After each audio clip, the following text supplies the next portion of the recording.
Hello everyone, welcome back to Read-Alouds with Empowered Tutoring. Don't forget to hit that subscribe button so you don't miss out on any of our new videos.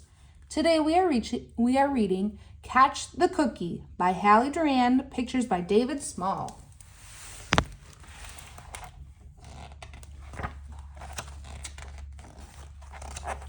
It was December and Marshall's class had heard stories about runaway gingerbread men all week long. Marshall didn't believe a word of it. "They can't run for real," he told everybody. "No way." "Hope you're right," Mrs. Gray said, "because we're baking ours today." Marshall gave a nod. He knew he was right.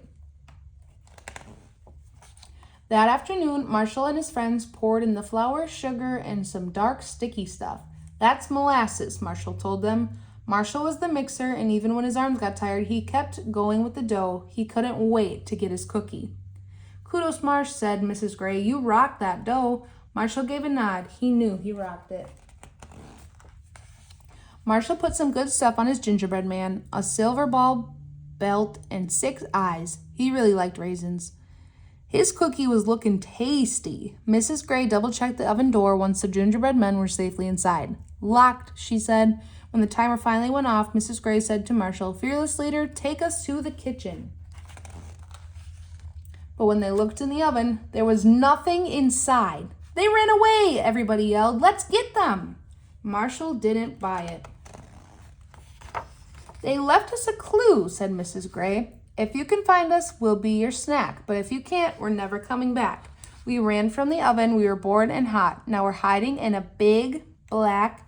Henry jumped up. Pot, the big black pot." Inside was another note. "Too bad you didn't catch us because we taste like candy. Now we're on vacation on a beach that's sandy," everybody yelled. "The sand table." They all started running, everybody but Marshall. He turned the pot over and ran his hand around the inside. He felt something soft and small, a raisin. Marshall put it right in his pocket.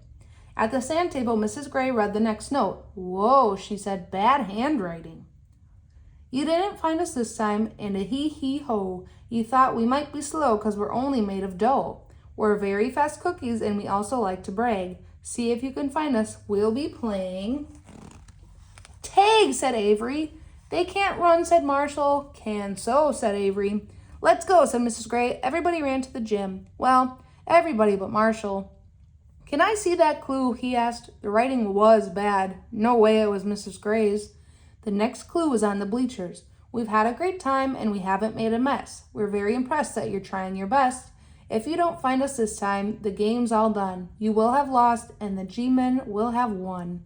"That's not a clue," said Henry. They were stuck. They were hungry and they wanted to win. Everybody huddled. But Marshall sat down, considering the evidence, the raisin in his pocket, and the bad handwriting. What if the G-men could run? That's when he saw the silver ball on the gym floor. There was only one place it could have come from. Then he saw the footprints. They were gingerbread footprints, hundreds of them. Marshall didn't make a sound. Those guys played hard, he thought. They've got to be tired. That was it. "They're taking a nap," Marshall hollered. Everyone searched in the bleachers and under the mats. No luck. Had the G-men won? If I needed a nap, thought Marshall, I'd go to bed. "They're in the dog corner," he yelled. Marshall led the way this time.